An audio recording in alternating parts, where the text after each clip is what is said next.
do with you during this session is to give a little bit of insight into the peace convention that was held at The Hague in the Netherlands in 1915. That peace convention is documented in my book, The Peacemaker, and the leaders of that convention, Jane Addams and several other women, were part of the women's suffrage movement in this country that began basically in 1848 with the first Women's Rights Convention in Seneca Falls.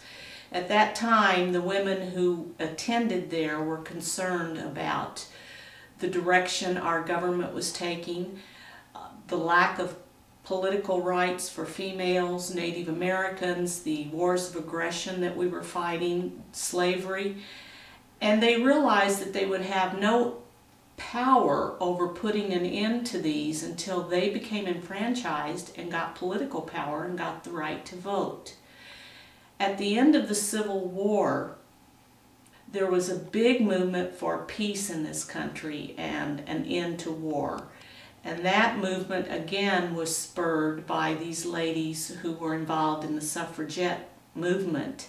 One of those ladies, Julia Ward Howe, wrote the Mother's Day Proclamation for Peace that I read at the beginning of this little clip.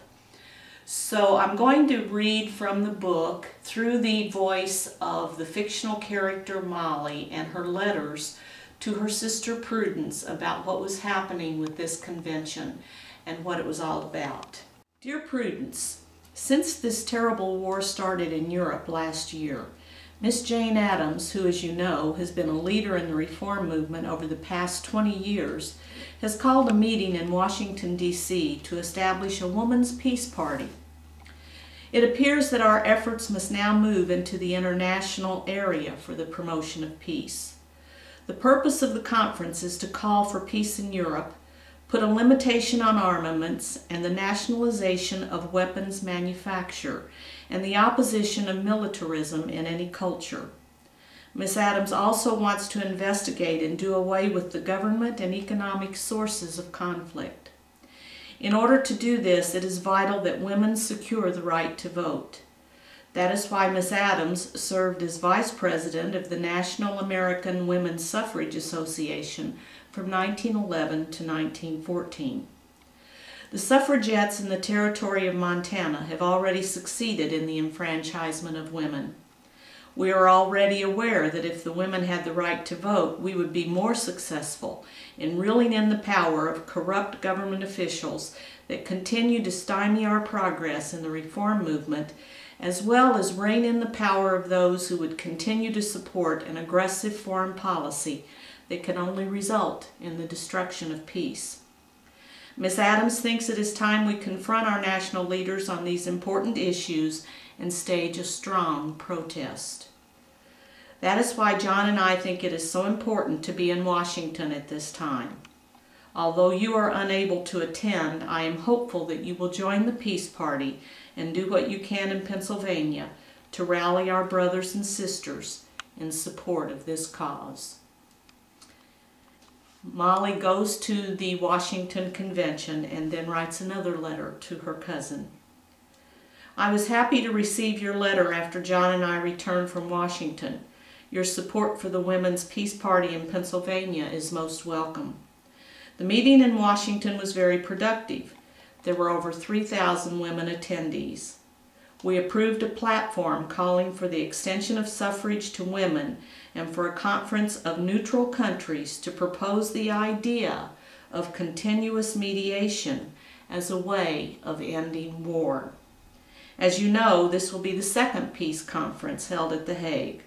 Unfortunately, the conference in 1899 was not successful in preventing war, although it did establish the Permanent Court of Arbitration.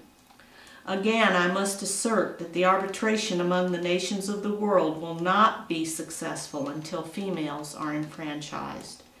I'm sure you understand this. The empowerment of the women of the Bear Clan was what led to the great peace established by the Iroquois Confederacy. That is why we must continue to strive for political enfranchisement in our country, as well as join with the women of the world who are united in their desire for peace, especially those women who are already living with the horror of war.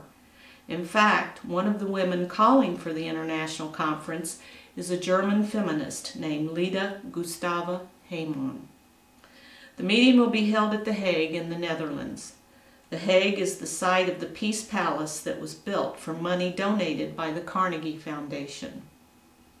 The building was especially constructed to house the International Court of Arbitration, where disputes between countries are heard and mediated in hopes of avoiding war. Because of Carl's connection to Andrew Carnegie, John and I have been able to procure passports so that we might travel abroad and attend the public meetings during the conference. We will be sailing on the Dutch ship, the Noordam. That is the same ship that Miss Adams and the rest of the American delegates are using to get to the conference.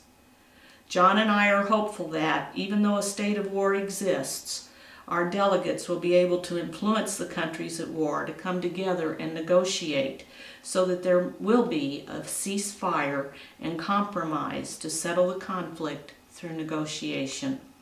Keep this thought in your prayers, and thanks again for all your efforts in Pennsylvania. Despite the grimness of the situation, both at home and abroad, I take comfort from the stories of the Peacemaker. He was able to convince the nations that had been destroyed by years of war to come together in peace. As a result, the darkness was followed by over 400 years of peace and prosperity. Wouldn't it be wonderful if we could do the same thing for the children born at the dawn of the new century so that they might experience peace and prosperity?